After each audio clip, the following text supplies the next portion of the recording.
Vocês estão prontos, gente? A gente terminou falando um pouquinho sobre o perigo que nossos filhos estão submetidos. Eu tinha mais algumas coisas para mostrar. Eu queria que vocês tivessem muito cuidado quando vocês fossem ministrar na vida de seus filhos. Existe uma literatura hoje contaminada mesmo com mentiras satânicas, diabólicas.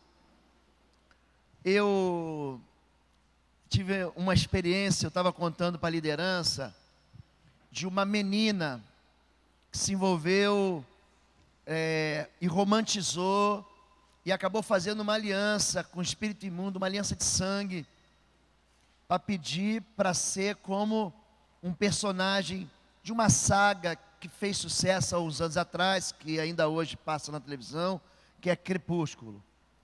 E ela pediu para ser uma vampira, não do mal, mas do bem. Gente, foi muito triste. Foi muito triste, uma história assim de...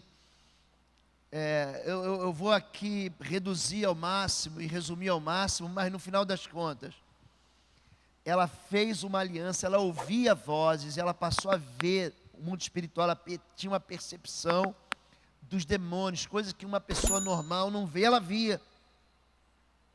Fomos eu, pastor Sebastião, que é o pastor presidente, naquela casa. É lógico que havia uma descobertura espiritual, mas o pai ficou endemoniado, a filha ficou terrivelmente endemoniada. Cuidado com a literatura que você compra para o teu filho. Cuidado com isso. Uma vez a menina perguntou para mim assim: pastor, eu posso ler o livro do Harry Potter? E aí Deus me deu uma sabedoria na hora, eu falei, pode, mas primeiro você vai ler a Bíblia inteira. Depois que você ler a Bíblia inteira, você vai perceber que essa outra literatura não presta para você. Um exemplo de literatura, por exemplo, quem conhece aqui os livros do Percy Jackson? Quem conhece isso? Isso aparece muito na televisão, os jovens gostam muito disso. Parece uma literatura simples, mas não é. Ali dentro tem invocações de espíritos imundos da mitologia grega, da mitologia que depois se tornou romana e que depois se tornou híbrida no meio dos chamados santos. Cuidado com esse material. Não quero que você chegue em casa chutando balde, jogando as coisas do seu filho fora, nem irritando ele, mas ore para ter sabedoria e para dizer para ele que isso envenena ele. Eu batizei no último dia, eu não lembro se 14 ou 15 de dezembro, um jovem de 26 anos, que ele era satanista. Ele veio nos procurar, o nosso ministro infantil, nós temos lá algo parecido, muito semelhante ao Trilhar, que é o Ministério Alameda Kids. E esse rapaz era amigo do ministro e da esposa do ministro de crianças. E ele veio pedir socorro para a gente, para o seu casamento. Um menino jovem, um professor de educação física, mas que desde a infância, filho de crente, desde a sua infância, ele era perseguido por um espírito de adivinhação. Ele entrou para o Tai Chi Chuan, fez yoga, e ali ele recebeu um livro, uma literatura de um professor de Tai Chi Chuan, e começou a se relacionar com espíritos da chamada mitologia nórdica. Quem conhece e vê os filmes dos Vingadores, por exemplo, que tem lá o Hulk, o Homem de Ferro, tem o Capitão América, ali tem um chamado Thor, que é chamado o Deus do trovão. E para a gente fala, é uma bobagem. Pastor, isso é uma tolice, é uma criancice. Por trás daquela criancice, por trás daquela brincadeira, existe uma realidade espiritual maligna. A mitologia nórdica apresenta, por exemplo, o deus da mentira, Loki, que é irmão de Thor no filme. Os mais velhos não sabem disso, eu sei porque eu pesquiso. Eu tenho filho adolescente também. E, por incrível que pareça, manifestou esse espírito imundo nesse rapaz. Foi assim um processo muito demorado, mas absolutamente dentro do controle do Espírito Santo de Deus.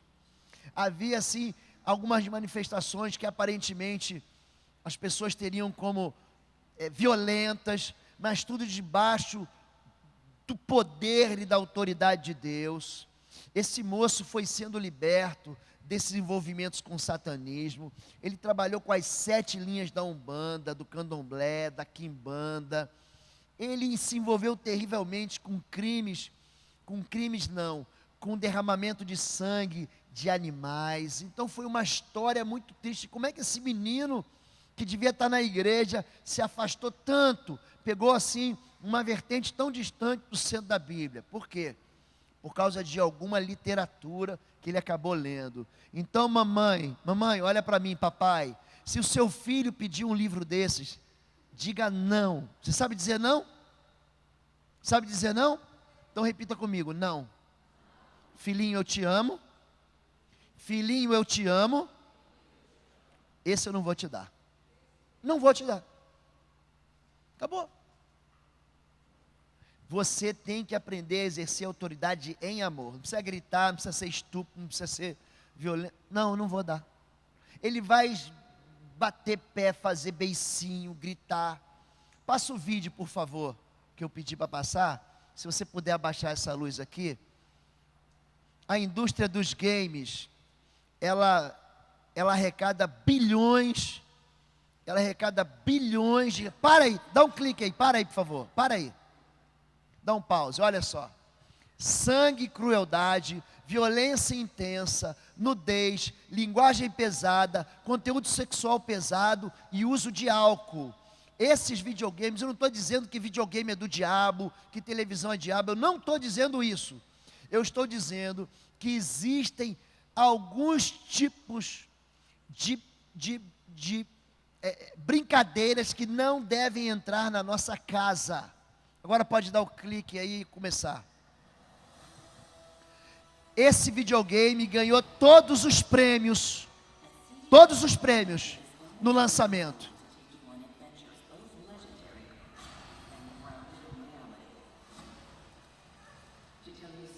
Sexo, magia negra, feitiçaria, bruxaria, morte, violência, mais violência, mais feitiçaria, mais crueldade, demônios, mais demônios, sangue inocente derramado.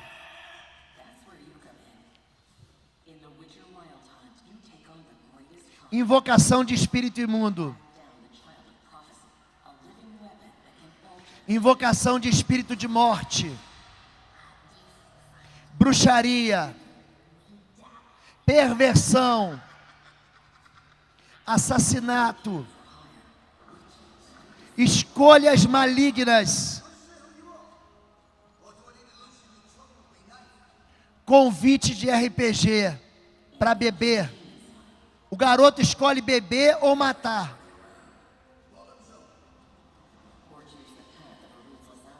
Ele pode escolher matar também.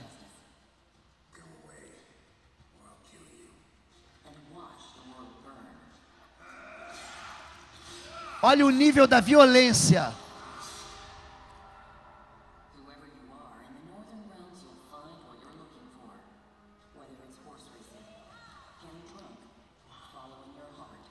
Mais sexo pervertido, mais invocação de cartas, mais contato, bruxaria e sangue inocente, pacto de sangue. Pronto, pode parar, acende a luz. Antes de você comprar as coisas para o seu filho, pegue a capa do videogame e vira. O videogame também tem algo chamado censura. E ele diz se é livre ou se a censura ela é para 18 anos. Leia o que está escrito. Não sabe inglês, pergunte. Aparentemente não é nada. mas a realidade é que introduz na tua casa e na vida dele um desejo por assassinato, um desejo pelo sexo fora do padrão de Deus. Cuidado com isso, tá bem? Vamos lá? Podemos começar a mensagem agora? Então, querido, zero cronômetro. Isso não valeu. Não precisa zerar não, estou brincando. Eu estou deixando ali, eu já anunciei, nosso livro, tudo que a gente está falando aqui até agora tem nesse material. Eu vou assim animar você, desafiar você a adquirir, a comprar e você abençoar as vidas daqueles que não puderam vir. Esse material eu avisei pela manhã, Demônios Familiares, é um livro bem fininho, mas muito importante você ter esse material. O Avivamento do Adre Novo é o livro que o pastor Cote mais vende. Isso aqui. Um guia prático para a cura e libertação da família. Muitas das perguntas que você tem, você vai encontrar a resposta aqui. Raiz da Depressão. E o material que eu vou fazer referência agora, o padrão do aconselhamento na libertação, fala sobre mapeamento espiritual. E por fim, o livro do pastor Pascal Piragini, é a maior igreja batista do Brasil, é a PIB de Curitiba. Ele escreveu um material também muito legal sobre batalha espiritual. Amém? Vamos lá, querido? Você pode botar para a gente o material, mapeamento espiritual. Vocês já tiveram, e alguns de vocês já conversaram, o pastor já deu uma palhinha aqui. Eu vou pedir, cadê aquele iPad? Não está aqui ainda? Não? Então pode começar a passar. Vamos lá, gente. Mapeamento espiritual. O diagrama da libertação, muita coisa você percebe que você não tem controle na sua vida. Pastor, por que isso acontece na minha vida? Eu sou crente. Eu não consigo achar uma resposta, uma causa para aquilo que me atinge. Então, a primeira coisa que a gente percebe é o sintoma como um mecanismo de alerta, alguma coisa que diz, tem alguma coisa errada na minha vida. O sintoma é como a febre. A febre é apenas um aviso de que há uma infecção em você. Não adianta você tratar a febre, você tem que tratar a ferida, o câncer que está dentro de você, que é a causa, a disfunção em si. E o tratamento é o remédio, é aquilo que vai trazer cura, aquilo que vai estabelecer de novo o equilíbrio na vida da pessoa. A diferença entre expulsão de demônios e libertação, o pastor Valmir já explicou, é que a expulsão de demônios, ela está dentro do contexto da libertação. Nem toda libertação precisa expulsar demônios, mas toda expulsão de demônios está dentro do contexto da libertação. A libertação com expulsão de demônios, normalmente é associada ao evangelismo, normalmente está associada a um pecado que a pessoa nunca se livrou, apesar de estar na igreja. Por exemplo, pastor, crente precisa de libertação? Claro que precisa, claro que precisa. Quantos crentes você conhece que são viciados em pornografia? Por que você acha que eles não conseguem se livrar? Quantos crentes você conhece que são aprisionados financeiramente? Quantos crentes você conhece que tem um lar disfuncional? Você precisa de libertação.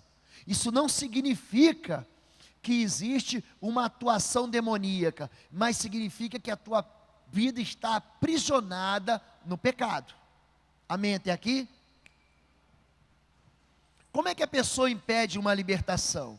Quando o espírito imundo tem saído do homem, anda por lugares áridos, buscando repouso, e não encontra. Então diz, voltarei para a minha casa, de onde saí. Então olha só, o espírito imundo é a maneira como Jesus faz referência ao demônio. O espírito que anda na sujeira, no lixo, na imundície, ele sai do homem, ele anda por lugares áridos, e ele não tem descanso, mas ele tem memória, e ele diz o quê? Voltarei à minha antiga casa. Então não fique pensando assim, que uma vez que você está livre, você está para sempre livre. Não está. Uma vez que você está livre, você tem que manter a tua casa de uma maneira, a tua vida de uma maneira que ele não volte mais. Alguém já foi preso alguma vez aqui? Eu já fui preso. Só que não é essa prisão que você está pensando. A gente, quando é aluno e cadete da escola militar, quando você faz uma bobagem, o teu comandante fala assim: é tantos dias de detenção, é tantos dias de prisão.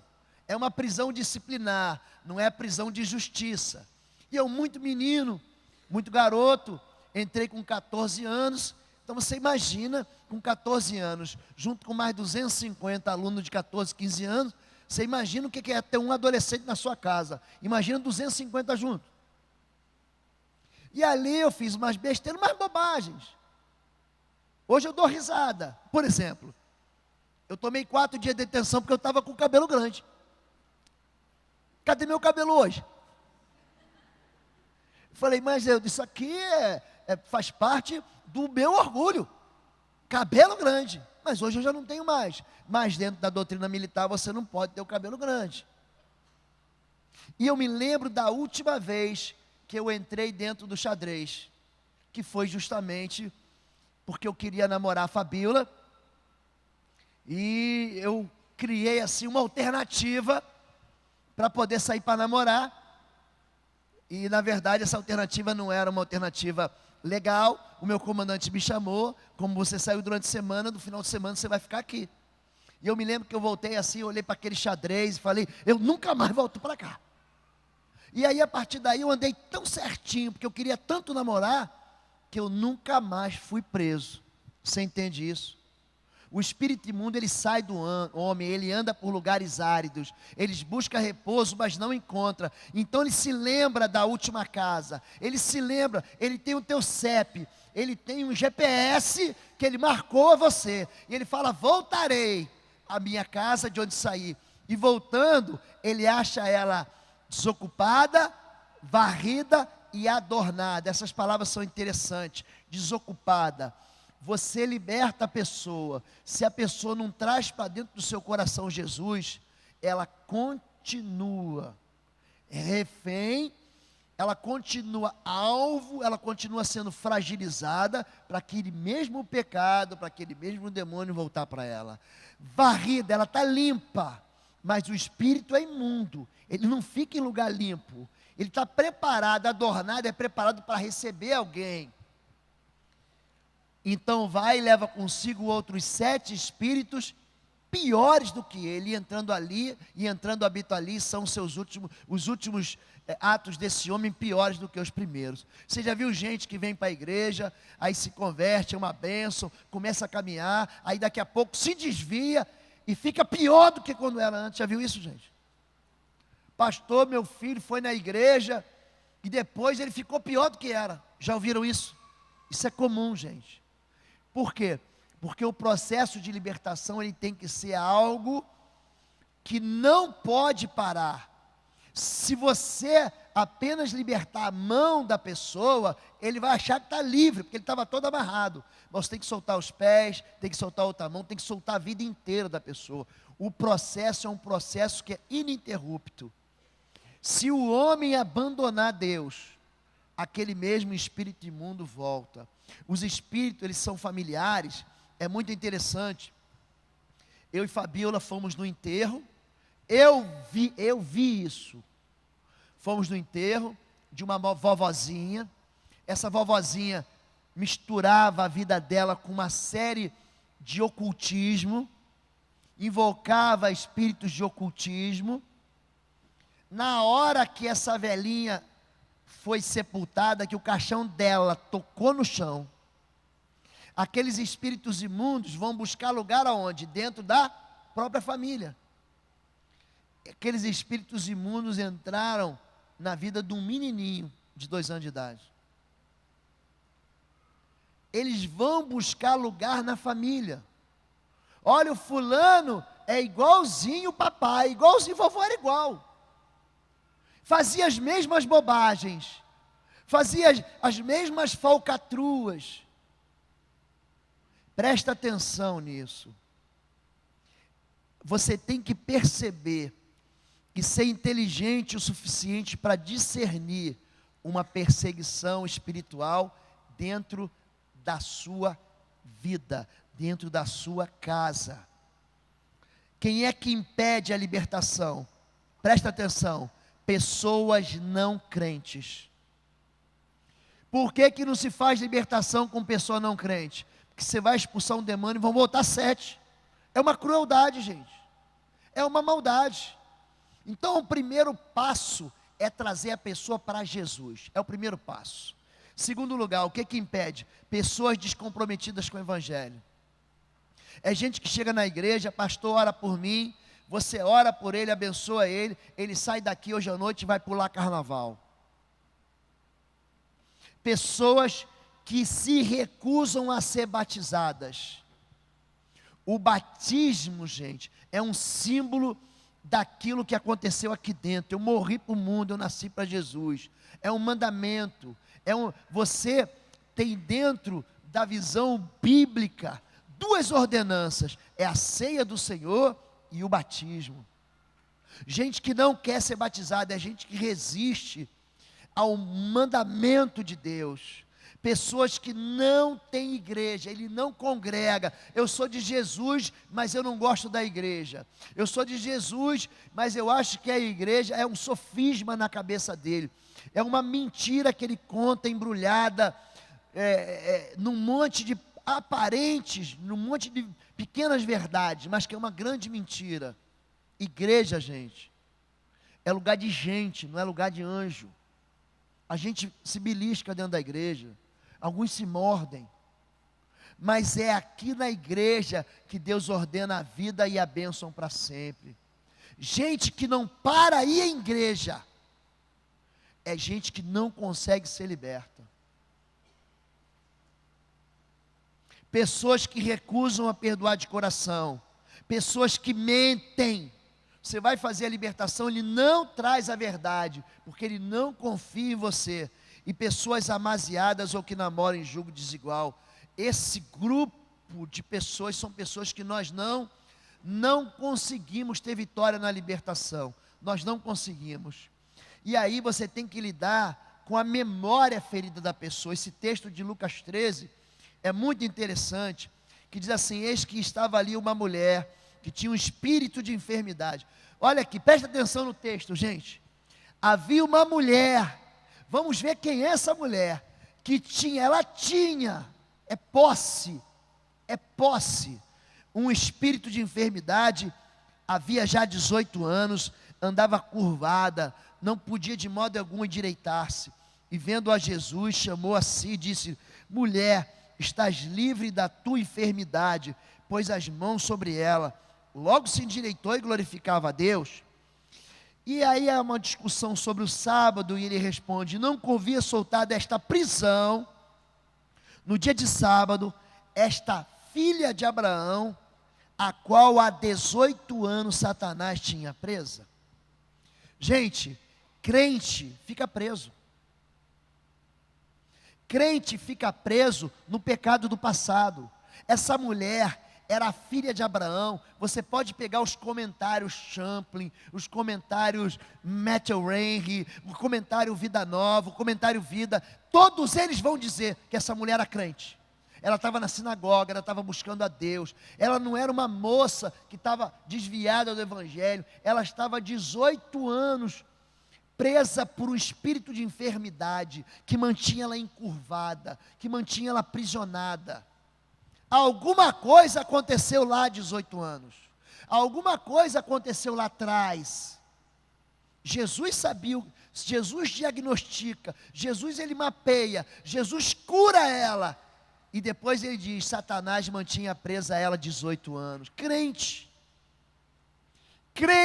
preso no pecado, crente que não perdoa. Eu atendi um homem muito bem posicionado economicamente, socialmente, e ele falava para mim: pastor, todo dia, há 7 anos, eu acordo às 3 da manhã, e eu sei que é um espírito de morte que vem em mim. Eu perguntei para ele: o que aconteceu há 7 anos atrás? Ele disse: há 7 anos atrás, o meu pai se suicidou. Tocou álcool no corpo e se suicidou. E que horas isso aconteceu? Às 3 da manhã. você abre uma porta de autorização para o espírito imundo visitar a tua família, visitar o teu filho. Davi se deita com Batseba, ele desconstrói a proteção, os seus filhos entram numa confusão, numa competição, numa luta pelo poder, numa desgraça. O mapeamento serve para quê, pastor? Para a gente identificar causas de ferida. Causas de ferida. Diz assim: como o pássaro vaguear, como a andorinho voar, assim a maldição sem causa não virá. Provérbio 26, 2.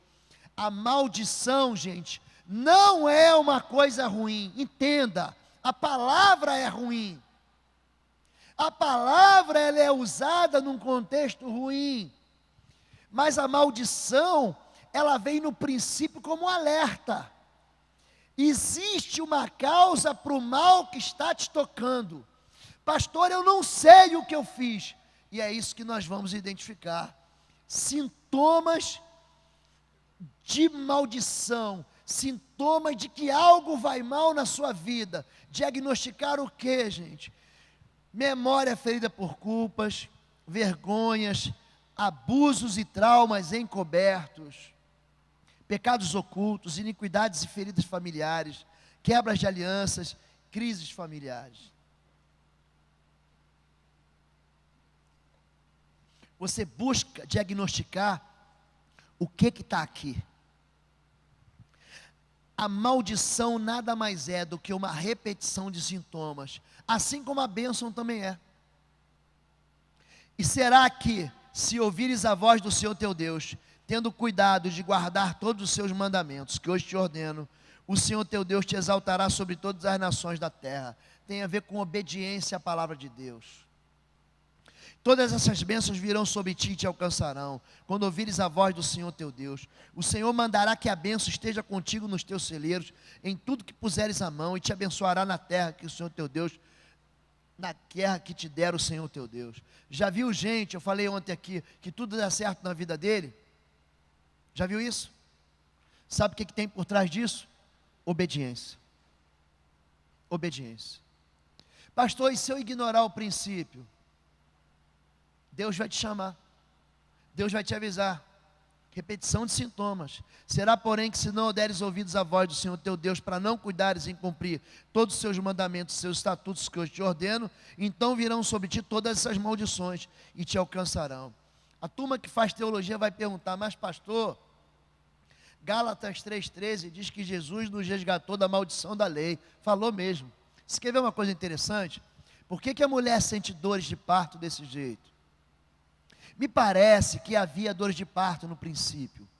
Só que Deus diz: porque destes ouvido à serpente, eu multiplicarei as dores da tua concepção. Alguma mulher dá luz sem ter dor aqui?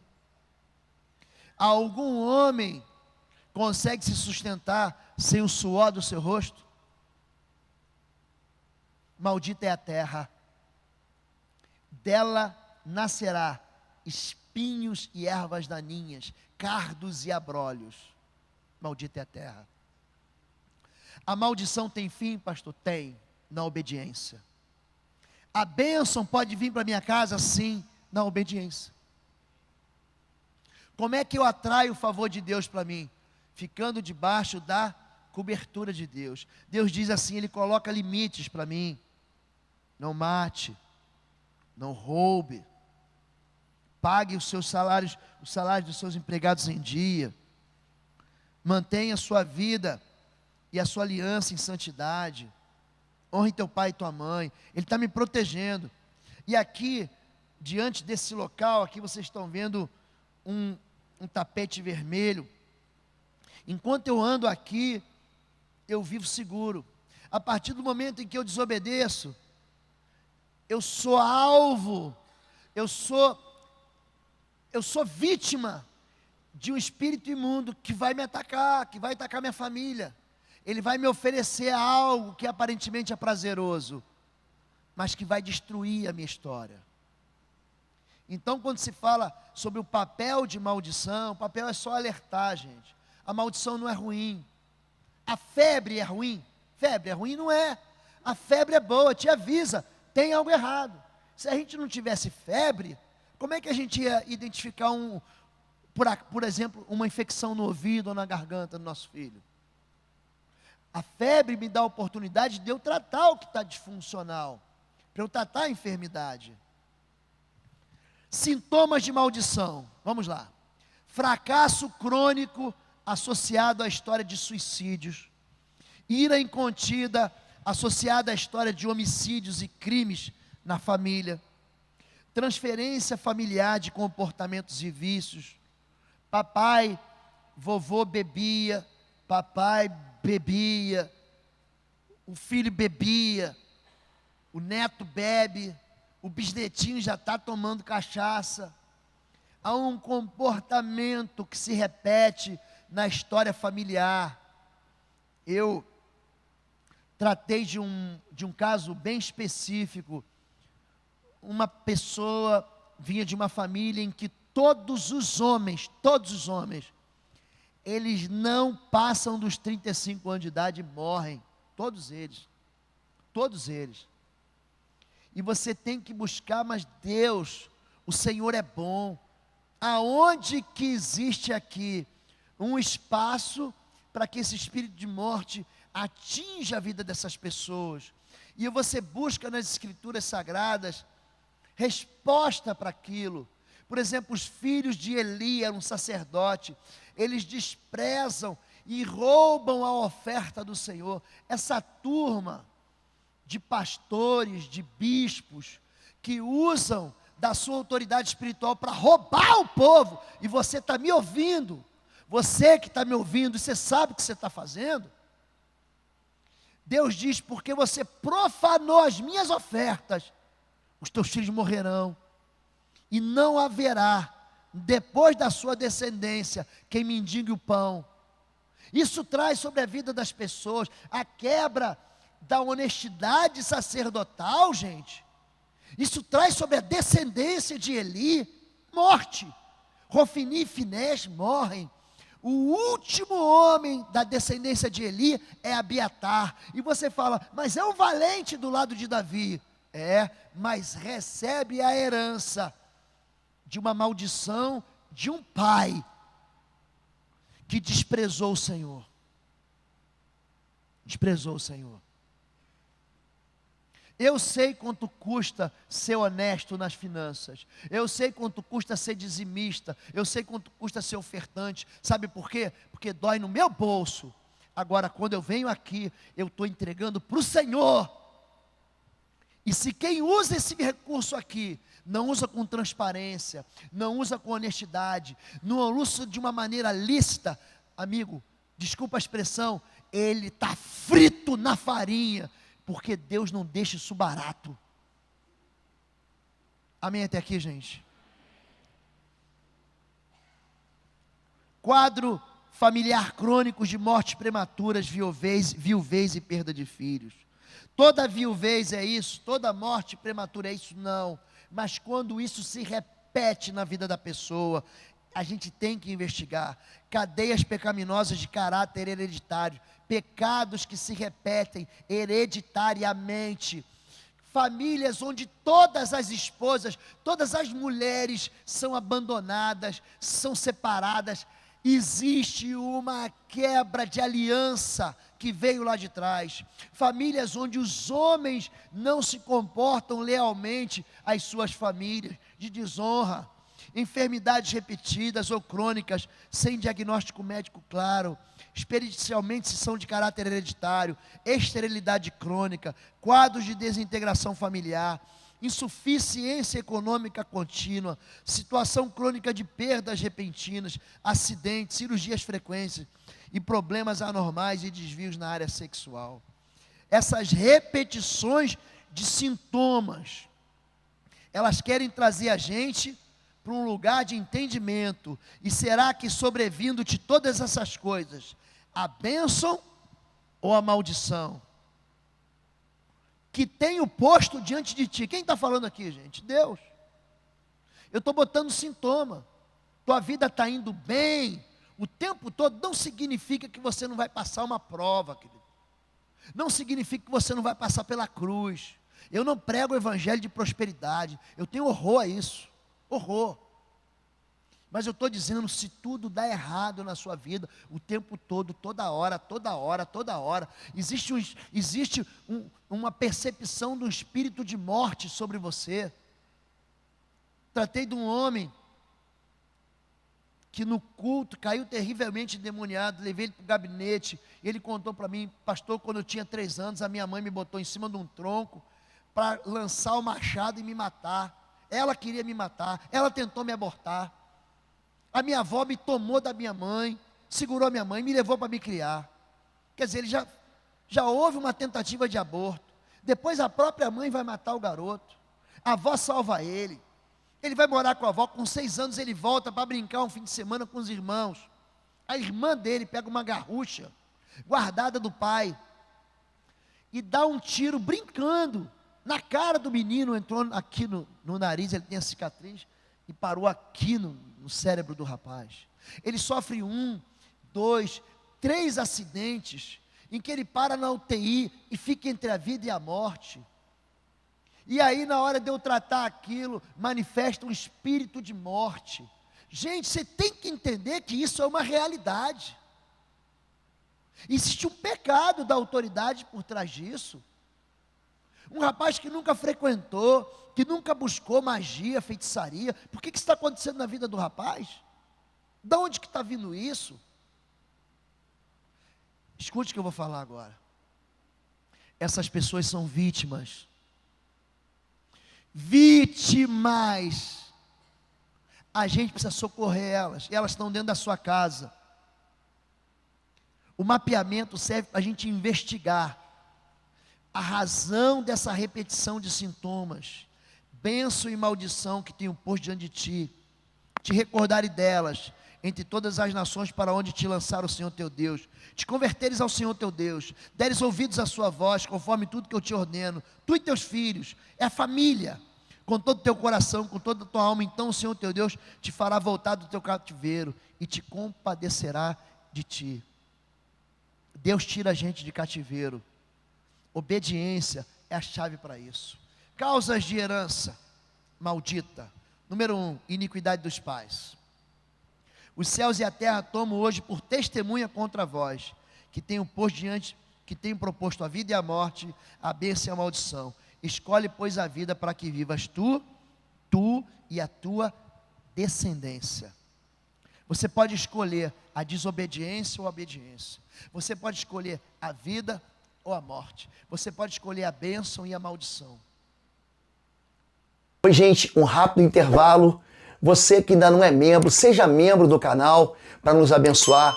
Dá um like, compartilha. E se você quer crescer em libertação e batalha espiritual, vai lá na nossa loja www.institutoexodo.com. Os nossos livros estão lá que vão fazer você crescer nessa área e se tornar um valente na batalha. Deus te abençoe. Preste atenção no que eu vou dizer.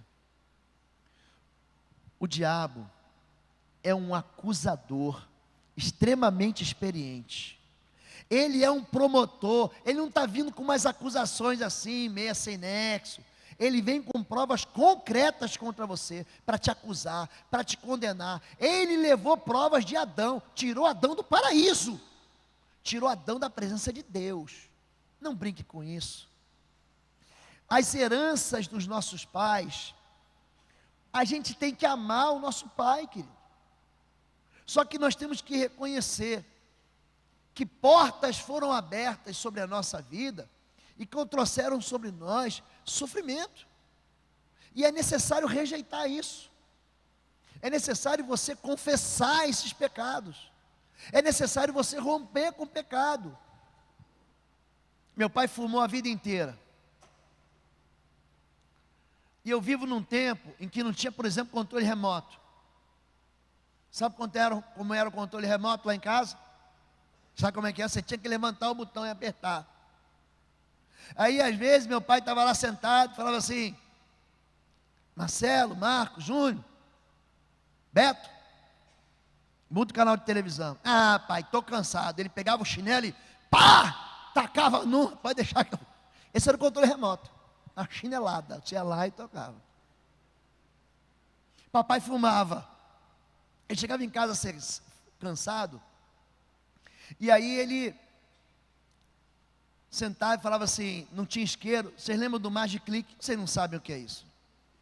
Era um dispositivo que você apertava assim e saía um foguinho para acender o fogo. Hoje o fogão, você liga, o fogão já acende o bicho. Já sai o fogo. Mas naquele tempo tinha um Magic Click forte. Ele falava assim, vai lá acender. Eu acendi cigarro do meu pai a partir dos 8, 9, 10 anos. E meus irmãos também. O que você acha que aconteceu com a gente? Todos nós fumamos. Até o dia que eu fui no lugar e eu vi uma pessoa manifestando um espírito. E a primeira coisa que o espírito fez, sabe o que foi? Pegou um charuto, botou na boca e acendeu. É vínculo espiritual. Eu falei, opa, eu não. Peguei meu cigarro, peguei aquilo que era vínculo do cigarro, isqueiro, fósforo, joguei tudo fora. Acabou. Quando você rompe com o pecado, você também rompe com a perseguição de maldição. É só você abandonar o pecado. Às vezes, para abandonar o pecado, você vai precisar de ajuda. Você não consegue sozinho. E aí você vai pedir apoio para quem? Para a liderança da igreja treinada para te socorrer nisso. Transferência familiar de pecados. Nossos pais pecaram, o pastor citou esse texto, já não existem. Nós levamos as suas maldades, tradição. Filho meu, não leva desaforo para casa. E aí bota o filho para ser um violento e agressor na rua. A família dos fulano, aqui, é família de pegador. Eu acho que eu contei aqui uma vez. Certa vez, Arthurzinho, meu filho, lendo a Bíblia, ele viu lá uma história e virou para mim, a história de Jacó. Jacó, você sabe, ele tinha 4 esposas. E ele perguntou para mim assim, pai, o que você acha? Eu posso ter 4 esposas? Posso ter 4 namoradas? Na cabecinha dele, ele devia estar lá olhando para a moreninha, para a lourinha, para a ruivinha, falou, qual que eu decido? Mas ele era muito pequeno ainda, ele falou, posso ter 4 esposas? Eu falei para ele assim, filho, abaixa seu short que eu quero ver uma coisa aí. Quantos pintos você tem? Ele disse 1. Então é uma esposa só. Ele, entendi. E se eu tivesse 4 pintos, aí você podia ter 4 esposas. Mas como você tem um só, você vai fazer aliança com uma só. É de um jeito que você acha graça, mas ele entendeu o recado. Ele entendeu o recado. Ele entendeu o princípio. Nossos pais pecam e transferem para a gente, anunciam para a gente palavras que vão entortar a vida da gente para sempre. Costumes e cativeiros de pecados familiares, segredos de iniquidade doméstica, influências espirituais perniciosas. O que significa o pecado? É uma brecha aberta, é o provocamento de um comportamento que mamãe te ensinou. Filhinha, não confie em homem nenhum. Quer dizer, provavelmente o avô dela, o pai da mamãe, né? Foi muito cruel com ela. Ela se casou e atraiu um homem também que não valia nada. E o que ela construiu na cabeça da filhinha? Homem não presta. Nenhum homem presta. O que é isso? Você não me conhece? Que história é essa que nenhum homem presta? Que conversa é essa? Cria uma fortaleza na cabeça da pessoa. Então isso é uma causa de maldição, é herança que os nossos pais. Número 2, quebra de alianças, adultérios, divórcios, filhos fora do casamento e apostasia. Você pode estar aqui, pode ter sido um filho fora de casamento. Um filho que cresceu debaixo de uma orfandade espiritual. Você pode ter sido filho dentro de um divórcio. Você pode ter sido filho de um adultério. Esse tipo de comportamento é um comportamento que hoje é celebrado aonde? Nos costumes e tradições brasileiras. Hoje, você vê uma festa chamada Carnaval, que só traz desgraça para o nosso país, mas traz dinheiro. Eu estava conversando com um deputado estadual, Eu falei para ele, mas por que vocês incentivam tanto a parada gay? E quando a gente faz a marcha para Jesus, vocês enchem a paciência da gente. E ele falou para mim o seguinte: não, a parada gay é o seguinte: o povo vem de tudo que é lugar, enche os hotéis, eles gastam nos bares, gastam com bebida, gastam nos motéis, gastam na cidade toda, e vem muito dinheiro para a gente. Ó, crente, marcha para Jesus. Crente não bebe, crente não fica no hotel, fica na casa do irmão, a casa do pastor fica cheia de gente. Ele, quando muito, leva a garrafinha dele d'água a garrafinha dele na mochila. Crente não dá dinheiro. Crente não ajuda a gente. Então a gente incentiva a questão financeira. É mamon. É mamon. Heranças, iniquidades, adultérios. Um incentivo para que você tenha quantos parceiros você puder ter. Querida, olhe para mim agora, querido. Presta atenção nisso. Não esqueça isso que eu vou falar. Você que está na televisão, você que está ouvindo a gente no vídeo, presta atenção no que eu vou dizer.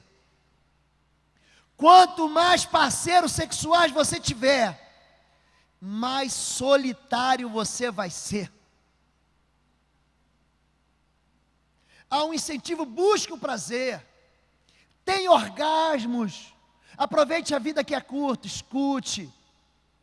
Você foi feito para uma pessoa que vai te amar para sempre. Faça uma escolha. Você não vai encontrar a pessoa da sua vida nos lugares que você está encontrando. Venha buscar uma mulher para a sua vida dentro da casa de Deus. Venha buscar um homem que vai te proteger por resto dos teus dias dentro da casa de Deus. Existe princípio de felicidade. Se você quebrar esse princípio, se você se unir a pessoas que não têm esse princípio, eles vão te fazer sofrer. Vocês entenderam isso? Quanto mais parceiros vocês tiverem, mais sozinhos vocês vão ser. Quando se fala de divórcio, o divórcio ele produz assim algumas implicações de adultério, perdão. Número 1, marginalização espiritual e ministerial da pessoa que adulterou. O adultério perturba emocionalmente o casamento, produz obsessão por ciúmes, desprezo, competição, desentendimentos crônicos. Endemoniza a cama, causa inibição, interrupção e aversão sexual no casamento. Isso tudo aqui é sintoma do adultério. Desprotege sexualmente a vida dos filhos. Deixam suscetíveis a diversas possibilidades de perseguições e abusos. Preste atenção aqui. Você que está aqui e que foi abusado. A gente pensa em abuso só em mulher. O que tem de homem que foi abusado é impactante. É impactante. E se você olhar para a sua vida no tempo que você foi abusado, você vai encontrar por trás disso um pai adúltero. Um pai que quebrava aliança. Eu quero que você se lembre disso agora. Desproteção familiar. Desproteção familiar. 5. Mantém o adultério de um dos cônjuges, expõe o outro cônjuge a uma vítima, outro cônjuge vítima da sua traição, a mesma situação. O marido trai, você vai trazer para a vida da esposa o mesmo espírito de traição. Ele me traiu, mas ela me traiu também, mas você traiu primeiro. Abre uma porta de ilegalidade, afeta diretamente a vida financeira da família. Por que está acontecendo isso? Não sei, sabe sim. Você sabe sim, por que tua vida financeira está afundada. Implica no princípio ativo do escândalo e da decepção. Existem alguns agravantes no adultério. Número 1, se a pessoa descobriu ou foi descoberta. Ou seja, se foi a confissão e se foi a confissão de flagrado. Se ele contou ou se ele não contou. Se houve o processo crônico de rejeição. Se envolveu pessoas da família do cônjuge. Cunhado, cunhada. Se houve concepção de filho ou prática de aborto para esconder o adultério. Se envolveu pessoas casadas, uma tem que ser casada, lógico. Mas se envolveu duas pessoas casadas, se a pessoa ocupa posição ministerial, se envolveu pessoas do próprio ministério. Nós estamos conversando, eu e o pastor Valmir aqui, sobre um pastor que fugiu com a secretária, sobre outro que fugiu com a esposa do outro pastor. Isso tudo vai agravando o contexto, isso tudo vai agravando os sintomas. Se praticou abusos espirituais para encobrir o pecado. Ah, fulano descobriu, então pega ele, exclui da igreja. Isso é comum, gente. Isso é comum. Se você vive em santidade, eu trabalho assim numa área que eu fico botando toda hora o dedo na ferida da pessoa, toda hora. Isso machuca. Aí a pessoa automaticamente cria uma aversão. Ah, é aquele médico que vai espremer o pus, aquele médico que vai fazer aquela cirurgia doída. Então a tendência é se afastar, rejeitar e criar assim uma antipatia. Na verdade o problema não está comigo, o problema não está com você que está em santidade, o problema está com ele. E ele usa um mecanismo de fuga para te evitar, quando na verdade você só quer socorrer ele. Existe cura para adultério? Claro que existe, gente. Eu nunca disse que foi fácil, mas existe. Se usou informações pastorais para seduzir, se envolveu em situações de homossexualismo ou perversão. Qual é a terapia de Deus para adultério? A ferida produzida pelo adultério demanda uma intervenção cirúrgica. Então, presta atenção no que eu vou falar. Não se lida com adultério sem um médico. Você precisa do apoio pastoral. Você precisa de alguém que vai te ajudar. Alguém que é crente. Alguém que está formado. Alguém que sabe abrir a ferida. Que sabe tirar o câncer, mas que sabe fechar. Alguém que não vai te abandonar.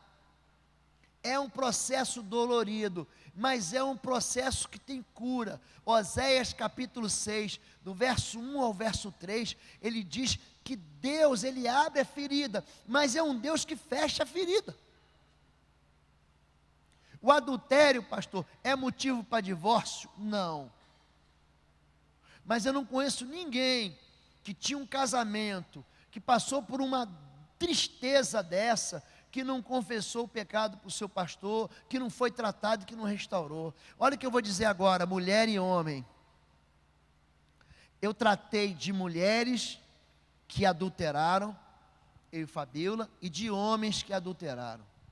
A nossa tendência é nos aliarmos à vítima, aquela que foi traída, aquele que foi traído. Escute o que eu vou dizer agora. Vai parecer estranho o que eu vou dizer, mas acredite nisso. Os dois são vítimas. Os dois. A moça é vítima, foi traída. O rapaz é vítima, foi traído. Agora, o rapaz que traiu também é vítima.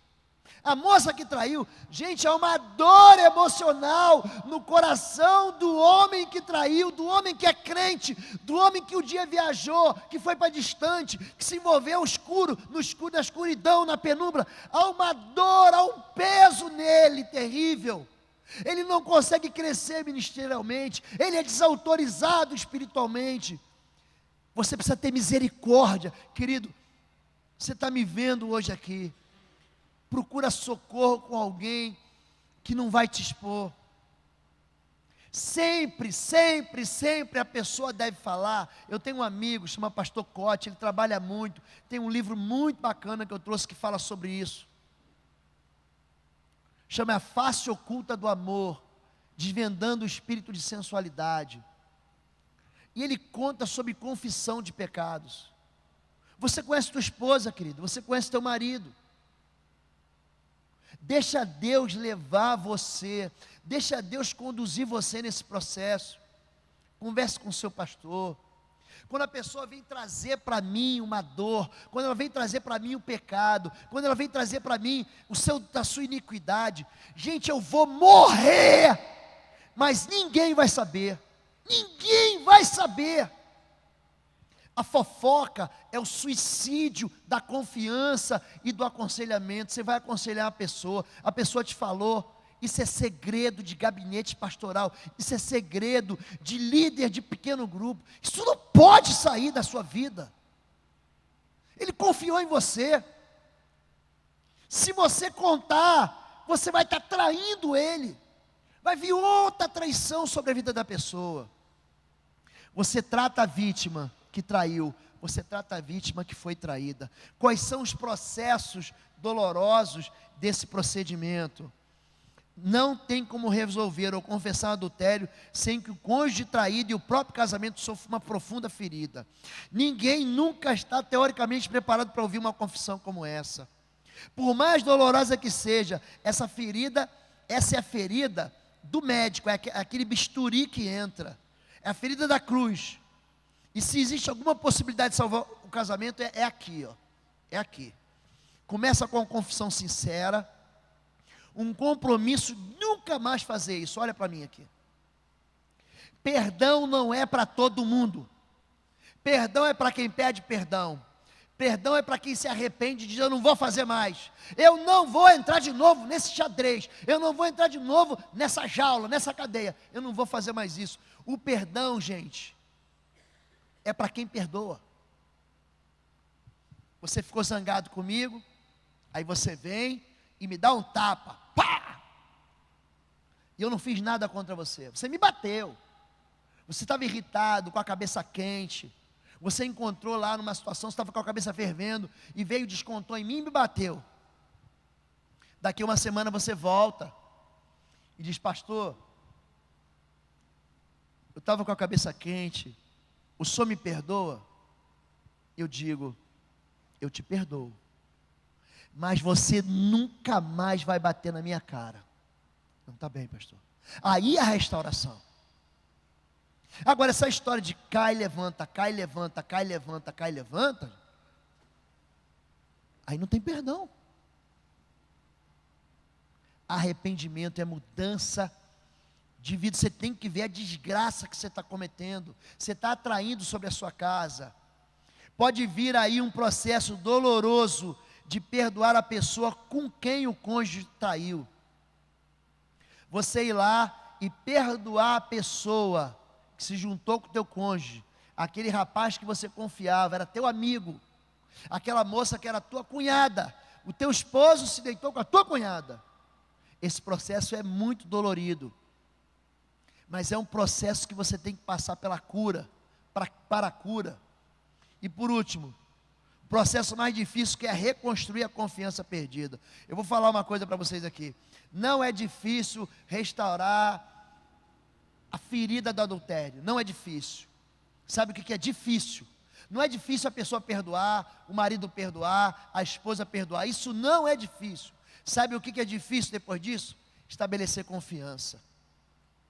Se você tiver uma vida transparente com a tua esposa, você não vai cair nessa armadilha. Eu falei pela manhã: não esconda as suas senhas. A tua esposa tem que saber tudo que você ganha. O seu marido tem que saber tudo que você ganha. Tudo. Para onde foi esse dinheiro? A gente precisa prestar conta. Nós somos uma só carne. Quem é essa pessoa? Existem, no início da minha caminhada cristã, tinha pessoa que eu falava: essa pessoa não vou atender. Eu falava: quem vai atender é minha esposa. Não fazia isso, neném? Quem vai atender você é minha esposa. Eu percebi alguma coisa, eu falei: comigo não. Eu não vou atender a senhora, quem vai atender é minha esposa. Você precisa ser sábio. Seja prudente como a serpente.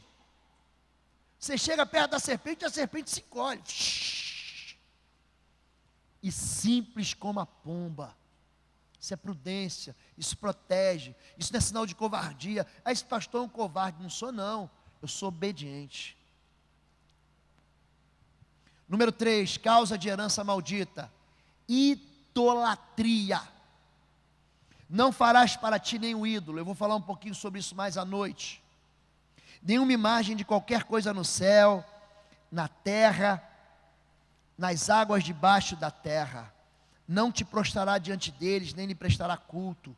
Porque eu, o Senhor teu Deus, sou Deus zeloso, que castiga os filhos pelo pecado de seus pais. Presta atenção: eu castigo os filhos pelos pecados de seus pais, até a terceira e quarta geração daquele que me desprezam. Mas trato com bondade até 1000 gerações aos que me amam e guardam os meus mandamentos. Qual é seu nome? Repara se teu nome foi dedicado a um ídolo, a uma entidade. Repara nisso. Isso é um choque, gente. A idolatria cega a pessoa. O que diz o Salmo 114? Os ídolos têm olhos, mas não veem. Têm bocas, mas não falam. Têm ouvidos, não ouvem. Tornem-se semelhantes a eles, aqueles que o adoram. Uma pessoa idólatra é insensível, não vê, não ouve, não fala, não reage. A idolatria produz insensibilidade espiritual e moral. Você pega a gente, eu dediquei meu casamento a Antônio, dito santo. Vai ver o casamento dele. Uma desgraça. Vive empurrando com a barriga, vive vivendo de crise. Os filhos são terríveis. E está lá, adorando Antônio. Não percebe não. É o único dos mandamentos, dos chamados 10 mandamentos, que Deus diz, olha, esse pecado aqui, eu visito a iniquidade dos pais. Isso aqui contamina a geração. Esse aqui ataca filho, esse aqui ataca neto, esse aqui ataca bisneto. O que eu faço com a idolatria, pastor? O que Deus diz para eu fazer com a idolatria? Vocês queimarão as suas imagens. Pastor, mas foi vovó que me deu essa imagem que está aqui. Querido, preste atenção no que eu vou dizer. Vocês queimarão as suas imagens. Não cobicem a prata e o ouro de que são revestidos. Isso lhe seria uma armadilha. Para o Senhor, o seu Deus, isso é detestável. Não levem coisa alguma que seja detestável para dentro de casa, senão vocês também serão separados para destruição. Considera-na proibida, deteste-na totalmente, pois está separado para destruição. Quando a gente entra em Jerusalém, tem uma estrada que leva a gente da capital de Israel para Jerusalém. Quando você entra, Israel se envolveu em muitas guerras e lá tem uma pomba da paz. Gente, é impossível alguém identificar aquilo como uma pomba. Eles sofreram tanto com a questão da idolatria em Israel, que eles não admitem nem colocar uma pomba da paz como escultura. Não admitem. Porque eles sabem como é que isso atrai espírito imundo na vida da pessoa. Por trás de todo ídolo tem o que, gente? O que diz a Bíblia? Por trás de todo ídolo tem o que? Um demônio. E eu não quero que vós sejais participantes da mesa dos demônios. Eu vou acabar aqui. Amanhã eu vou continuar. Hoje nós fizemos essa introdução. E amanhã, nesse mesmo horário, às 16 horas, nós vamos continuar. Eu vou fazer a segunda parte do mapeamento. E eu vou entrar em áreas mais profundas.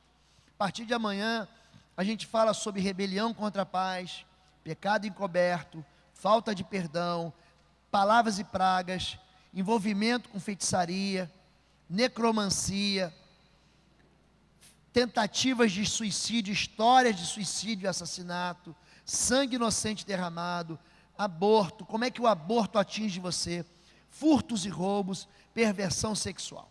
Amém? Amanhã a gente continua. Hoje nós vamos orar por vocês dentro dessa área que a gente ministrou. Heranças, quebras de aliança, divórcios, adultérios. Nós vamos ministrar na área de idolatria. Amém? Vamos ficar em pé em nome de Jesus. Enquanto o ministério de louvor se prepara, fecha os teus olhos. Aliás, olha para mim aqui um pouquinho. Deus está falando com você nesse tempo? A gente descobre um monte de coisa, não descobre? Mas que Deus vai revolvendo o lixo que está enterrado no nosso coração. Você vai ligando uma coisa a outra e fala assim: é isso, foi isso que me atingiu. Mas Deus, Ele não quer que você saia daqui apenas com conhecimento teórico. Você precisa romper com isso. Romper com a maldição, romper com o pecado. Você precisa pedir perdão para Deus. Você precisa desligar as conexões de herança espiritual que você recebeu do seu pai. Você precisa confessar a Deus: Deus, eu quero amar e honrar meu pai, mas eu quero declarar também que os meus pais não foram totalmente justos diante do Senhor. Eu quero quebrar aquilo que me liga, os termos dos acordos que os meus pais fizeram, que atingiram a minha vida, que atingiram a vida dos meus filhos, que atingiram a vida dos meus netos. Rompa com isso. Deus trouxe você aqui para quê? Para você vencer a iniquidade. Deus trouxe você aqui para quê? Para você quebrar a legalidade. Eu não gosto desse termo porque não é um termo bíblico, mas para você abandonar pecado mesmo.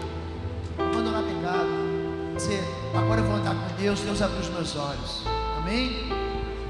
Se Deus falou com você em qualquer momento dessa ministração, durante o louvor, eu quero que você saia do seu lugar e venha aqui, e nós vamos fazer uma oração de confissão e renúncia. Nós vamos declarar para Deus que essa vida de tristeza, dor, de medo, de perseguição ruim acabou na história da gente. Amém? Então, quando a gente vai louvando, saia do seu lugar. Você que foi vítima desses pecados, sai do seu lugar. Sai do seu lugar e vem aqui à frente. Eu queria que você soltasse as suas mãos agora. Eu queria que você fechasse seus olhos. E enquanto você estiver repetindo essa oração, os ministradores vão impor as mãos sobre as suas cabeças. Vocês vão impor a mão sobre as cabeças de cada uma das pessoas aqui. Vai liberar uma palavra de liberdade em todo cativeiro.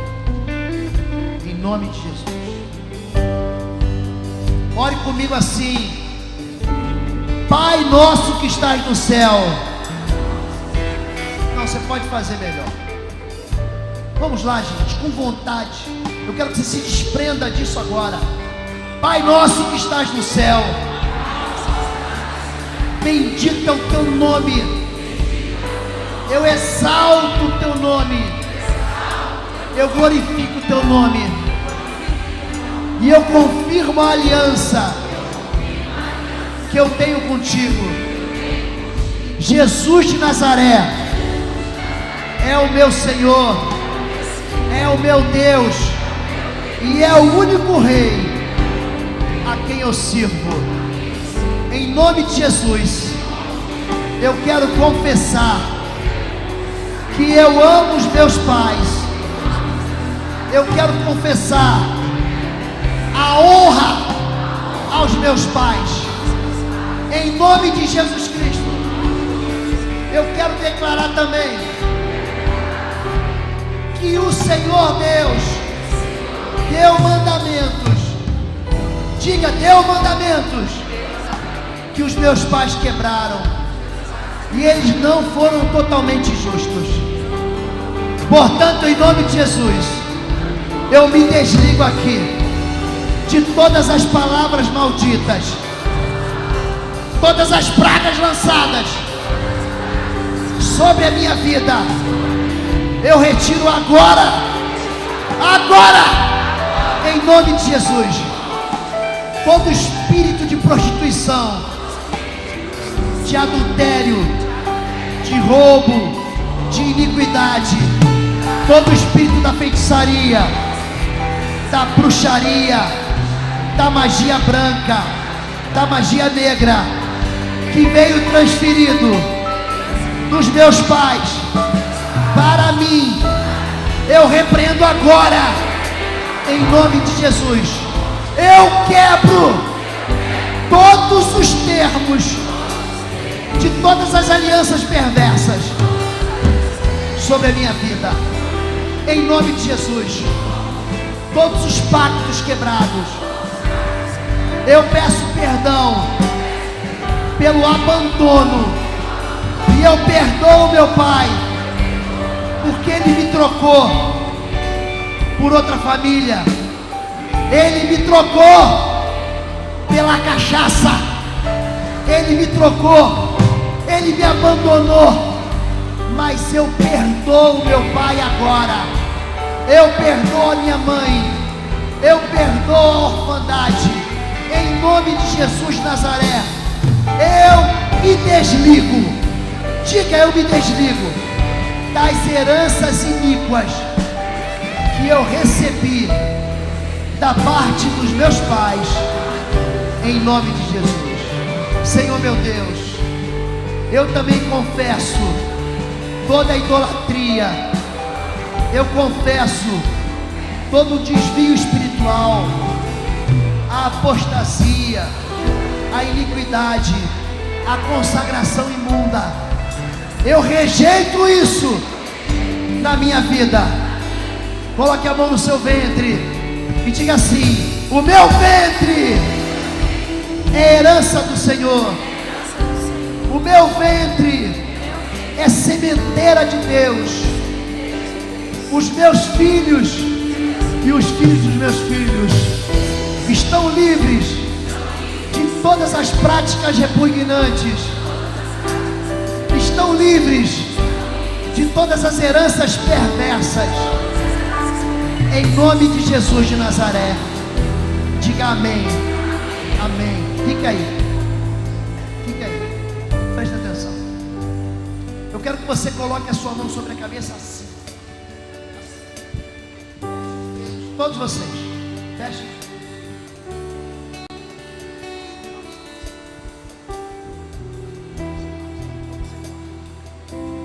Todos vocês. Coloque a sua mão assim.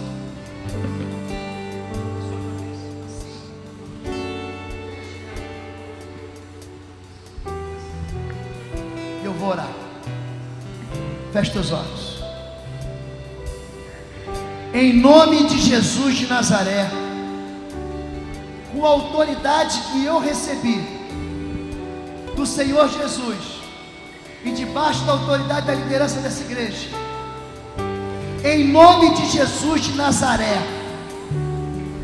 eu declaro que toda pessoa aprisionada por qualquer espírito imundo, toda pessoa aprisionada no pecado, em nome de Jesus, não soltará essa mão sem uma ordem do ministro de Deus.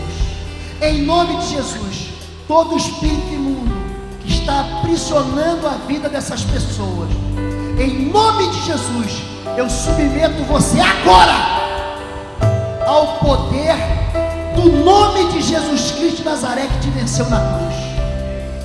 Todos aqueles aqui que estão aprisionados em cativeiros espirituais não conseguirão soltar as suas mãos, mas aqueles libertos pelos Filhos de Deus, por Jesus Cristo, esses poderão soltar as suas mãos. Em nome de Jesus, eu libero essa palavra no meio desse povo.